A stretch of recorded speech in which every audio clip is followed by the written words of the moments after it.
నమస్తే.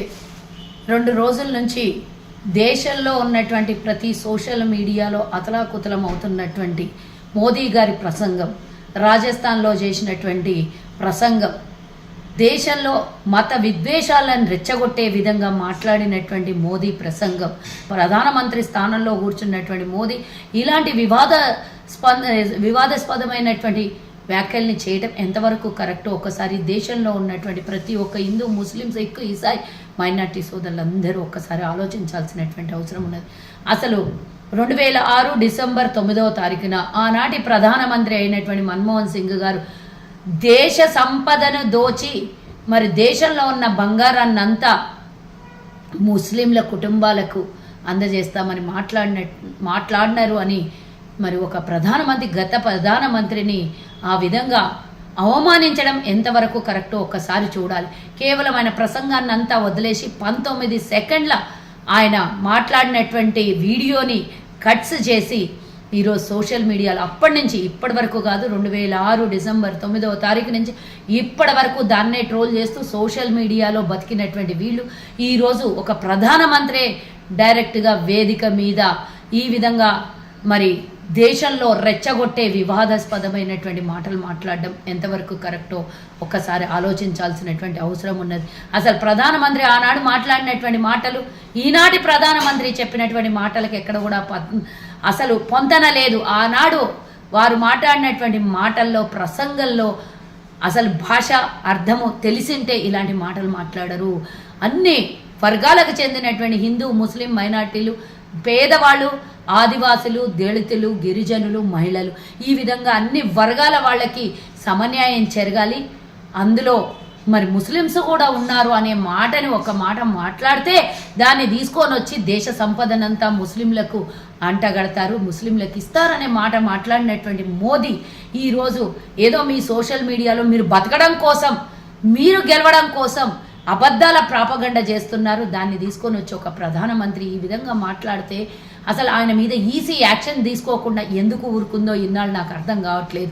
ఈ రోజు వచ్చి ఆయన మాట్లాడిన మాటలు ఈరోజు దేశాన్ని ఇంత అభివృద్ధి చేసేసి ఆ రోజు బ్రిటిష్ వాడిని నిలగొట్టి దేశం మీద ఉన్నటువంటి అన్ని వర్గాల ప్రజలకి సమన్యాయం చేస్తున్నటువంటి కాంగ్రెస్ పార్టీ 55 సంవత్సరాల పరిపాలనలో ఏనాడు కూడా ఎవరిని కూడా వ్యత్యాసం చూడలేదు. నిజంగా చెప్పాలంటే హిందువులకు భద్రత కాంగ్రెస్ ఉన్నప్పుడే ఉంది. వీరొచ్చినప్పుడే మత విద్వేషాలని రెచ్చగొట్టి హిందువులకు భద్రత లేదు అని చెప్పడంలో అతిశయోక్తి లేదు. మరే ఇదే మోదీ గారు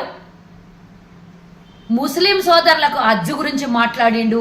ఈ ఎన్నికల ప్రచారాల భాగంలో నేను హజ్కి వెళ్ళడానికి వీళ్ళకి వీసాలను ఏర్పాటు చేస్తా, వీళ్ళకు ఫండ్ని ఏర్పాటు చేస్తా, నేను అరబ్ దేశాలతో మాట్లాడినా వాళ్ళకు అక్కడ ప్రాధాన్యత కల్పించాలని మాట్లాడినప్పుడు మరి హిందూ సోదరులకు అందరికీ నొయ్యలేదా నాకు అర్థం కాదు.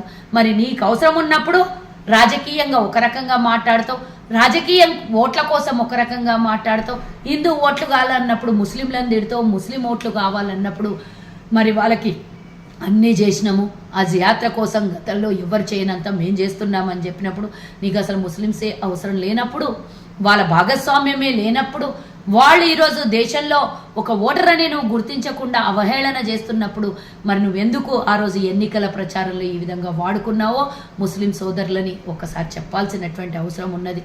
ముఖ్యంగా మరి మెడలో తాళి కూడా తెంచి మీ సంపదని, మీ బంగారాన్ని దోచిపెట్టి ముస్లింలకి అత్యధికంగా సంతానం ఉన్నటువంటి మైనార్టీలకు పంచి పెడతారు అనడం వాళ్ళ కుటుంబాన్ని వాళ్ళని అవమానించినట్టు కాదా అని నేను అడుగుతున్నా. ఈరోజు మరి ఆనాటి నుంచి ఈనాటి వరకు 2015 తర్వాత ముస్లింలు, నేను ఎవరిని గొప్పగా చేసి ఎవరినో తక్కువగా చేసి చెప్పటం లేదు, ముస్లింలు ఆనాడు 4 కన్నా ఎక్కువగా సంతానాన్ని కలిగి ఉంటే ఈరోజు 2 నుంచి 3% మరి తగ్గిపోయింది కదా, 4% కన్నా ఎక్కువగా ఉన్నది. మరి ఆనాడు మనది 2 నుంచి 3% ఉంటే ఈరోజు 2 నుంచి 1.5 నుంచి 2%, అంటే 1 నుంచి 2%, అంటే ఆల్మోస్ట్ 1% మనకు తగ్గింది. వాళ్ళది 6%, ఆల్మోస్ట్ వాళ్ళది 2% తగ్గిపోయింది. ఎందుకు ఆ విధంగా వాళ్ళని అవహేళన చేయాల్సి వచ్చిందో మరి మోదీ గారు చెప్పాల్సినటువంటి బాధ్యత వారి మీద ఉంది. ఈసీ దీన్ని ఖండించాల్సినటువంటి అవసరం ఉన్నది. దీన్ని ఈరోజు రాజ్యాంగ ప్రకారంగా ఎన్నికల ప్రచారంలో ఈ విధమైనటువంటి మత విభేదాల్ని రెచ్చగొట్టేటటువంటి ప్రసంగం ఎవరు చేసినా కూడా మరి వారి మీద చర్యలు తీసుకోవాల్సినటువంటి బాధ్యత ఈసీ మీద కాదా?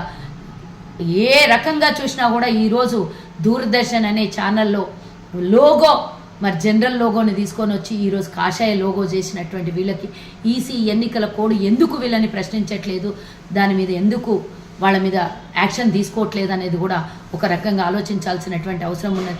మరి కాంగ్రెస్ పార్టీ మీద ఏడుస్తున్నటువంటి మీరు, మీ కుటుంబంలో ఎవరైనా దేశం కోసం కానీ దేశ ప్రజల కోసం కానీ ప్రాణత్యాగం చేసిన వాళ్ళు ఉన్నారా? నిన్న మా ప్రియాంకమ్మ చెప్పినటువంటి ఒక్క మాట గుర్తు చేస్తున్న మోదీ, నీకు మీతో ఒత్తాసు పాడేటటువంటి మీ బత్తాయిల గురించి నేను ఒక మాట చెప్పదలుచుకున్నా.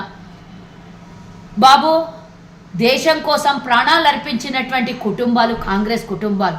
ఒకళ్ళు చచ్చిపోతే రెండవ తరం, రెండవలు చచ్చిపోతే మూడవ తరం. ఈ విధంగా కాంగ్రెస్ కుటుంబం దేశం కోసం ప్రాణాలను అర్పించింది.